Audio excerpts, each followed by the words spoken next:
KTM have just unveiled the new Freeride E-XC at Hangar 7 in Austria, a collection of all things Red Bull, which they say is their statement of intent. KTM want to sing loud and proud about urban mobility, and they say this is their next step along that path. But with 20 million euros invested and only 3,000 bikes sold, will this model convince more people to hand over their hard-earned cash?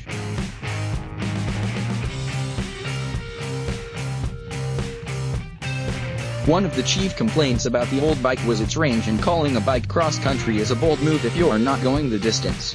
So a lot of the work going into the new bike is to address that issue. The new battery, supplied by Sony, gives the bike a 50% longer range, so KTM say the E-XC is good for around 1.5 hours of riding. With the bike in eco mode and regenerative braking on, that figure can be pulled out to around 2 hours. If you want to ride all day, the battery can be swapped out in a few minutes and you can ride off into the sunset while the other is on a fast charge. The new battery is good for a long time too. KTM claim that the battery still retains 70% of its original capacity after 700 charge cycles, and by the time you've reached that, we'll probably all be flying everywhere with personal jetpacks anyway. The water-cooled electric motor has been updated too with the new bike, and KTM say it delivers easy-to-control, linear power. Officially it makes 9 kilowatts, 12 HP, which means you can ride it on an A1 license. In reality the peak power is 18 kilowatts, 24.5 HP, and the torque 42 nanometers, so it rides like a 252-stroke without all the ring-ding and horrible maintenance. In fact, the only maintenance you need to do is swap out a tiny bit of gearbox oil after every 50 hours of riding.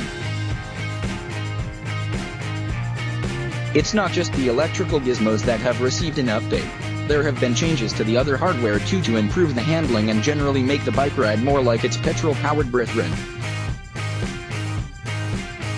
It's all change in the suspension department with new WP Splir 43 forks, bolted into a stiffer triple tree, offering improved performance. To match the fork is a new WP PDS Splir rear shock, which continues KTM's tradition of mounting straight to the swing arm to avoid the complexity of a linkage system. The front brake has been sharpened up thanks to new pads and a braided hose, while a reduction in piston size at the rear is said to improve feel at the bar-mounted lever. The tires have also been swapped out from Axis Trial Max, which are not only less damaging to the surface they're ridden on but also offer a little more cushion to the ride. The Freeride E-XC also has wider handlebars and wider foot pegs, also to help improve control.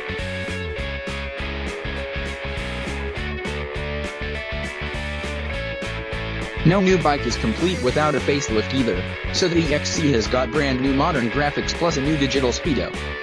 The ignition lock has also been relocated behind the right side of the front light for more convenience.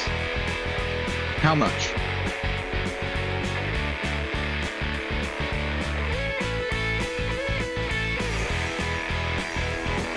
The chief stumbling block with most electric bikes is the price, so KTM have tried to bypass this by aping the model that Gogoro have used in Taiwan. To keep prices sensible, you'll buy the bike from the dealer for the same price as an equivalent petrol-powered bike, and then lease the battery and charger from KTM. They say that the monthly cost is about the same price as you'd spend on petrol, and because KTM own the battery, they'll swap it out if something goes wrong or the technology advances. Interestingly, KTM say this bike is the first in a new range of electric motorcycles that will bring the gap to electric bicycles and will be the future of urban mobility. At the same time, they also said that they have no plans to develop this technology for regular road bikes, despite the spikes we've seen of an electric coupe, which makes you wonder if KTM are heading in the right direction. Is an electric enduro bike really what we're all desperate to ride to work on? The Freeride E-XC is available to order immediately, pending confirmation of the UK price, with the first round of production beginning in January 2018 and delivery to follow shortly afterwards.